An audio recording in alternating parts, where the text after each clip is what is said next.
Drama ఆడుతున్నారని పచ్చబద్ధం. కలము గళము ఉంది, pen కలము ఉంది కనుక ఇది వాడే మాటలు తప్పితే అక్కడ దాడి అనేది కూడా కాదు. దాడి చేయటం ఏంటి? అనాథరైతుడిగా ఎంటర్ అయ్యాడు. అతనికి ఏమైనా పర్మిషన్ ఉందా? పర్మిషన్ అడిగాడా? వచ్చే లోపలికి వచ్చింది వచ్చిన వాళ్ళు ఎవరు పర్మిషన్ లేదు, ఏమీ లేదు, ఎవరు పిలవలేదు. ఒకటి మోహన్ బాబు పిలిచి ఉండాలి. మోహన్ బాబు ఇంట్లోకి నువ్వు రావాలంటే పిలవలేదు. లేదు మోహన్ బాబు పర్మిషన్ మీరన్నా తీసుకుండాలి. ఎలాగ మీ ఇంటికి వస్తామంటే అది లేదు, పర్మిషన్ లేదు. మీ బయటికి వచ్చేస్తారు, ఎంటర్ అయిపోతారు.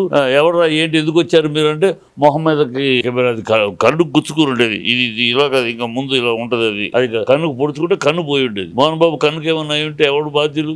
అందుకని లాక్కున్నాడు. ఏంటి మొహం మీద పెడతావేంటి లాక్కున్నాడు. అది దాడి ఎట్లా అవుద్ది? మీరు అనైతికంగా మీ జర్నలిస్ట్ అంటే జర్నలిస్ట్ అంటే కొమ్ములు ఉన్నాయా? మీకు ఏ పర్మిషన్ అవసరం లేదు, ఎవరు అనుమతి అవసరం లేదు. మీరు ఎంటర్ అయిపోతారు, మీ ఇష్టానికి ఎంటర్ అయిపోతే మేము జర్నలిస్టం మీరు చెప్పండి అంటారా? అంటే పిస్తరంగా తప్పితే మరి టూ మచ్ ఆఫ్ దీని తప్పితే ఇంకోటి పాత్రికేయులు అంటే గౌరవం ఉంది, పాత్రికేయులు రెస్పెక్ట్. మోహన్ బాబు పాత్రికేయులకి ఎంత మర్యాద ఇస్తాడో, జర్నలిస్ట్ అంటే ఎంత వాల్యూ ఇస్తాడో ప్రపంచానికి తెలుసు. అదని ఒక సినిమా కాదు 60 సినిమాలు తీశాడు. 60 ప్రొడక్షన్లకి, ప్రెస్ ప్రొడక్షన్కి, ప్రెస్ మీట్లు, ప్రతి ప్రొడక్షన్కి దాదాపు ఒక 5-6 సార్లు ప్రతి ప్రాజెక్ట్ కి 5-6 సార్లు ప్రెస్ మీట్లే ఉంటాయి. సో అందరికీ తెలుసు ప్రెస్ ఎంత గౌరవిస్తాడు, ప్రెస్ ఎంత సోదర భావంతో ఉంటాడు అందరికీ తెలుసు. గౌరవిస్తారని చెప్తున్నారు. మరి ఇప్పుడు విజువల్స్ లో చూసుకున్నట్లయితే చాలా దారుణంగా ఇట్లా గుంజేసి ఇట్లా బలంగా ఇట్లా కొడితేనే, ఎంత బలంగా కొడితేనే అంత దారుణంగా గాయం జరుగుతుంది. నా ఇంట్లోకి నువ్వు వితౌట్ పర్మిషన్ ఎంటర్ అయ్యి ఇంకా నేను కొట్టింది నీకు గాయం అయ్యింది లేదా నువ్వు నా ఇంట్లో ఇప్పుడు వాళ్ళ ఇంట్లోకి వచ్చిందంటే విషయం, ఇక్కడ విషయం ఏంటంటే ఇంటి కొట్టు నలుగురులోకి వచ్చినప్పుడే కదా అది ఒక న్యూస్ అవుతుంది. అది న్యూస్ అయింది కాబట్టి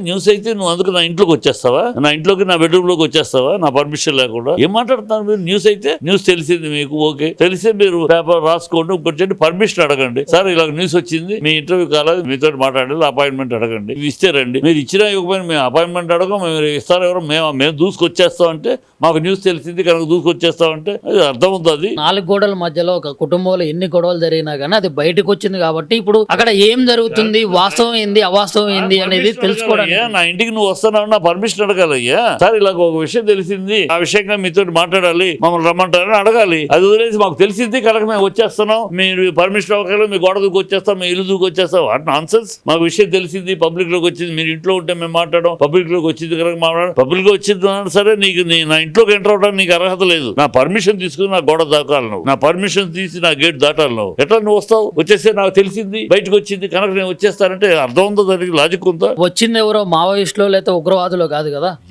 ఏ రూపంలో ఎవడున్నాడో. ఇవాళ టెర్రరిస్టులు జర్నలిస్టుల రూపంలోనే వస్తున్నారు, భారతదేశంలో పాకిస్తాన్ నుంచి కూడా వస్తున్నారు. అవన్నీ ఏ రూపంలో ఎవడున్నాడో మీరు చెప్తారా? రేపు ఏమైనా అయితే మీరు బాధ్యత వహిస్తారా? సరే సార్, ఇప్పుడు లోపలికి వచ్చారు, పర్మిషన్ వితౌట్ పర్మిషన్ ఒక సమాచారాన్ని ప్రజలకు చెప్పాలన్నటువంటి ఉద్దేశంలో ఒక జర్నలిస్ట్ లోపలికి వచ్చినప్పుడు మీకు నచ్చితే సమాధానం చెప్పాలి, లేకుంటే మౌనంగా ఉండాలి. నా నచ్చడం నా ఇంట్లోకి నా పర్మిషన్ లేకుండా గెట్ అవుట్. నీతో మాట్లాడేది అవసరం. నా ఇంట్లోకి నా పర్మిషన్ లేకుండా నువ్వు ఎప్పుడైతే వచ్చావో I'm not suppose to answer you are engage you are entertain you.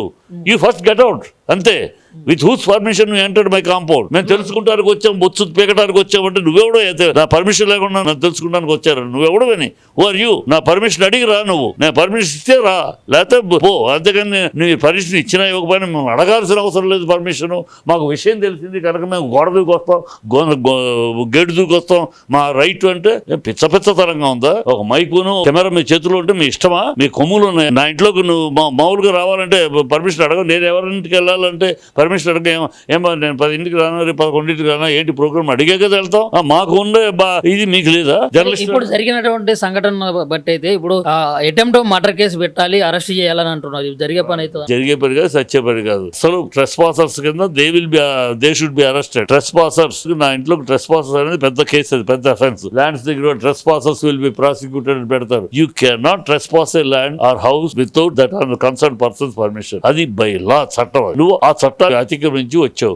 వచ్చినాక నేను తోసేయటము, నా సెక్యూరిటీ తోసేస్తుంది ఖచ్చితంగా. నా సెక్యూరిటీకి ఇన్స్ట్రక్షన్ ఏంటి? ఎవరైనా పర్మిషన్ ఉంటే చెప్తామయ్యా, అప్పుడు వాళ్ళు అలౌ చేయని చెప్తాం. వాడు అందుకని ఎవరు గేట్ దగ్గరికి వచ్చినాడో గేట్ నుంచి ఫోన్ లో సార్ పలానా అంట చిట్టిబాబు అంటూ వచ్చారు మీతో కలవాలంట సార్ పంపించమంటారంట, పంపించమంటేనే పంపిస్తాడు, లేకపోతే సారీ అంటాడు కదా. అది కదా సిస్టము. ఆ సిస్టమ్ లో నువ్వు అడిగావా? నువ్వు అడగకుండా దూకొచ్చావు. So you're trespasser, you're punishable. ఇంకా పనిషబుల్ నువ్వు అలా ట్రెస్పాసర్కి వచ్చావు, తోయటం కాక ముద్దు పెట్టుకుని బాబు ప్లీజ్ అమ్మా నువ్వు పర్మిషన్ అడగకుండా వచ్చావు, దయచేసి వెళ్ళు బాబు అంటారా? నీ ఇంటికి ఎవరు తోసుకుని ఇంట్లోకి వస్తే బాబు ప్లీజ్ పర్మిషన్ లేకుండా దయచేసి వెళ్ళిపోండి బాబు అంటావా?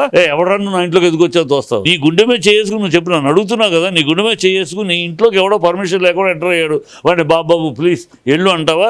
ఎవడరా నువ్వు నా ఇంట్లోకి వచ్చావని తోస్తావా చెప్పు? ఫస్ట్ ఎవరైనా కానీ ఎవరు ఎందుకు వచ్చారు ఏంటని తెలుసుకున్న తర్వాత మాట ముచ్చట తర్వాత ఉంటుంది. వాడు ఒకవేళ దొంగతనానికి వస్తే మందలిస్తాం, లేకుంటే బెదిరించడానికి వస్తే మాట్లాడతాం.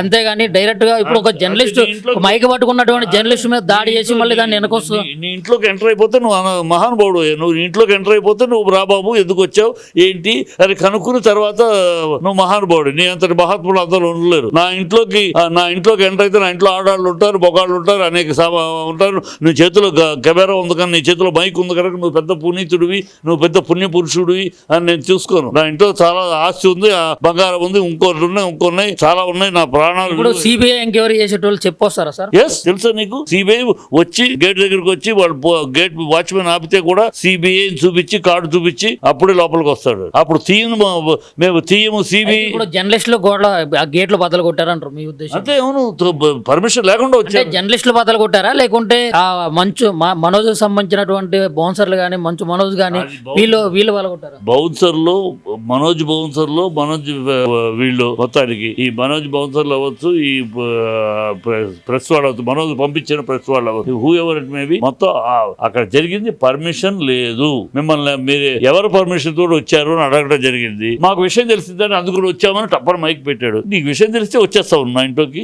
నీ పిల్ల ఎవరితో పారిపోయిందని నాకు ఇన్ఫర్మేషన్ తెలుసు కదా, నీ ఇంటికి వచ్చే నాకు ఇన్ఫర్మేషన్ తెలిసిందంటే నేను వచ్చేస్తాను. ఒప్పుకుంటారు? ఏం మాటలు అయ్యి, బుద్ధి లేని మాటలు అయ్యి. వాడు వచ్చే ఇన్ఫర్మేషన్ తెలిసిందంటే వచ్చేసాడు. నాకు ఇన్ఫర్మేషన్ చాలా వచ్చింది.